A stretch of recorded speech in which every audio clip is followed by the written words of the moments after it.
Hello students, the introductory session of the chapter protein describes about the definition of protein, then biological function of it and classification of protein based on the polarity of the alkyl group. Coming to the introduction, you can find here what are these protein molecule. Proteins are the most abundant and complex molecule in living system. They constitute about half of the body's dry weight. They are found in all cells and all parts of the cell. Proteins are linear polymer of same set of 20 amino acids. So proteins are a polymer. Proteins are polymers which are made up of the monomer called amino acids. So you know that amino acid is a molecule where both amino group and carboxyl group are there as functional group. So such compound, such amino acid, when coined together linearly, we get the structure or the compound called proteins. They are complex substance. Proteins are complex substance. For example, a best example can be given as hemoglobin, and it has the molecular formula as shown in this slide. C2796. It means the hemoglobin molecule contain 2796 carbon atoms, 4592 hydrogen atoms, 832 oxygen atoms, and 812 nitrogen atoms, and sulfur atoms are 8 in number. So such a complex molecules are protein, which are polymers which are made up of amino acids. Coming to the biological importance of protein, it has these many biological properties: enzymatic catalysis, transport, storage, structural, movement, defense and protection, and regulation. What is the enzymatic catalysis? In this, enzymes catalyze virtually all reactions in living organism. That we know, enzymes are biological catalysts. So the in enzymes also, the main composition of enzyme is protein. So in the form of enzyme, proteins catalyze virtually all reactions in living organism. We can give example as amylase and peptides. Pepsin we can give as an example for that. Then coming to transport, transport proteins carry specific substances from one part of the body or cell to another. For example, hemoglobin transport oxygen.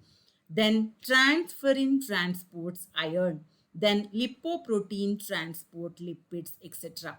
Then storage. Storage proteins store nutrients and energy. They store nutrients and energy. For example, ovalbumin of egg, then casein of milk, then ferritin of spleen, etc. can be given as an example for storage protein. Coming to the structural function, structural proteins strengthen, support, or protect biological structures. Example, alpha keratin of hair, then nails, then some of the horns, hooves, etc. Collagen of skin, teeth, bone, and other connective tissue are also example for structural protein. Then coming to movement, contractile protein enable intracellular and extracellular movement. For example, actin and myosin of muscle can be given as an example for the protein which has movement function. Then defense and protection. Defense protein defends organisms against invasion by other species or protect them from injury. For example, antibodies destroy infectious bacteria and viruses. Then fibrinogen and thrombin prevent blood loss and after an injury. So these are taking the defense and protection function in the form of protein. Coming to the last point, which is regulation, hormones regulate and control cell processes in the form, proteins in the form of hormones regulate and control cell processes. For example, insulin, then growth hormone like endorphin, then neurotransmitters, etc. can be given as an example, where these protein perform the function of regulation. All these example or the function can be given as a biological importance of protein. These are the functions of protein in a living organism. Then, as I told in the previous slide, proteins are made up of amino acids. And all these, that too 20 amino acids, same set of 20 amino acids are coined together to form protein in living organism. So here, these protein, all these amino acids are alpha amino acids. What do you mean by alpha amino acid? In alpha amino acid, the amino group and carboxyl group are linked to the same carbon atom. All proteins of all organisms are composed of alpha amino acid linked together by peptide bond between the carboxylic group of one amino acid and the amino group of another amino acid. So protein, this amino acid should be joined together to form protein. Then only the protein or the polymer will be formed.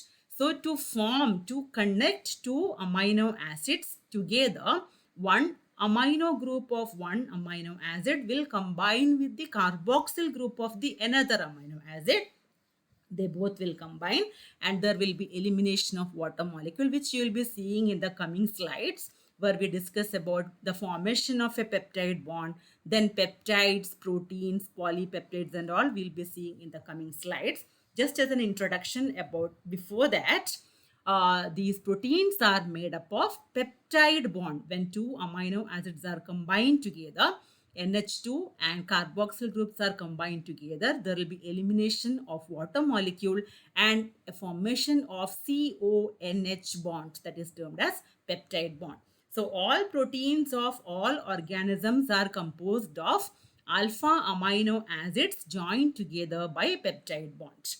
Heating of protein in 6 molar hydrochloric acid at 110 degrees Celsius for 18 to 24 hours hydrolyzes them to the component amino acids. So proteins can be brought back to their monomer amino acid also. In these, both the amino acid and carboxyl groups are attached to the same carbon at atom and at the alpha carbon atom. Of the 20 amino acid which compose all protein, 19 are alpha amino acid and only one is amino acid. Amino means NH group. NH group will be there for one amino acid and that is proline.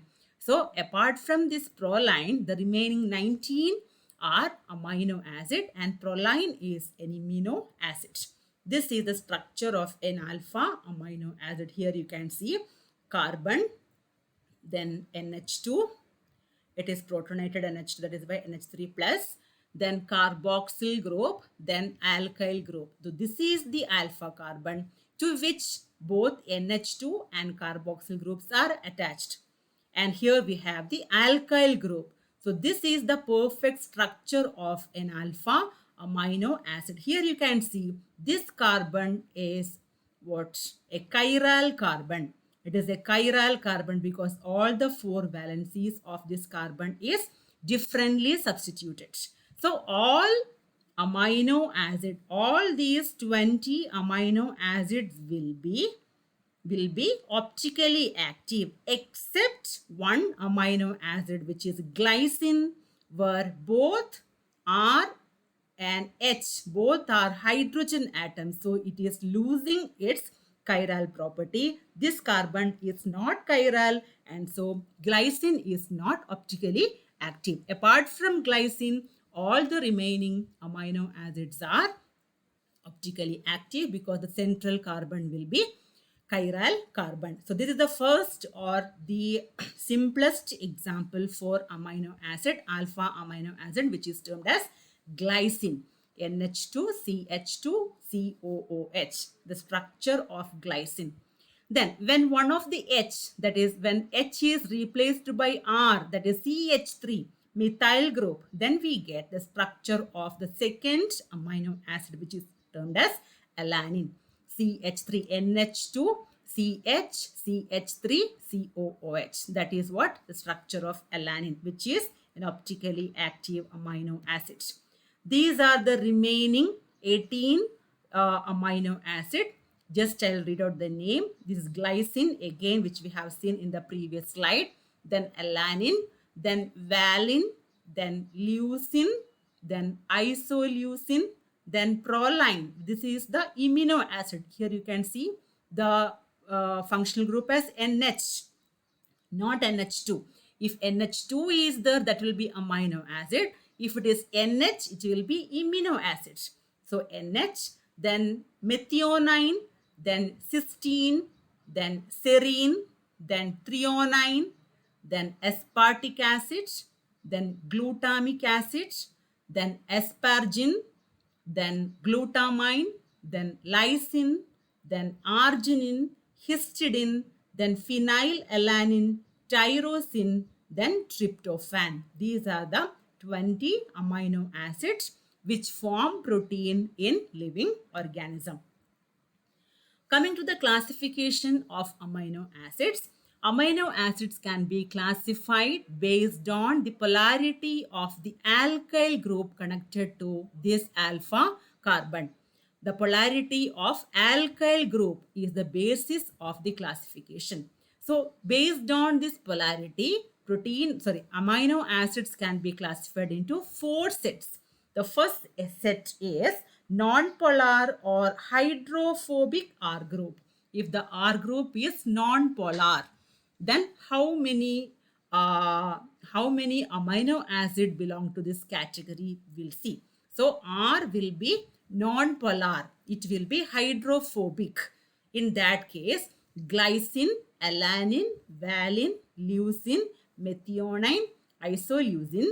Then an aromatic R group, which is phenylalanine, tyrosine, tryptophan. All these can be considered as non-polar or hydrophobic R group. So there are example as 9 amino acid for this category. This glycine can be considered as either non-polar or polar also. So it can be taken for the next category or it can be retained in this category only. So both both categories are fine for glycine, because you know glycine, this H can be considered as a polar or non-polar part of alkyl group. Coming to the second class, that is polar, uncharged or hydrophilic R group. So where R group, this is the R group. R group is polar or hydrophilic, water attracting, hydrophilic. Hydrophobic means water repelling.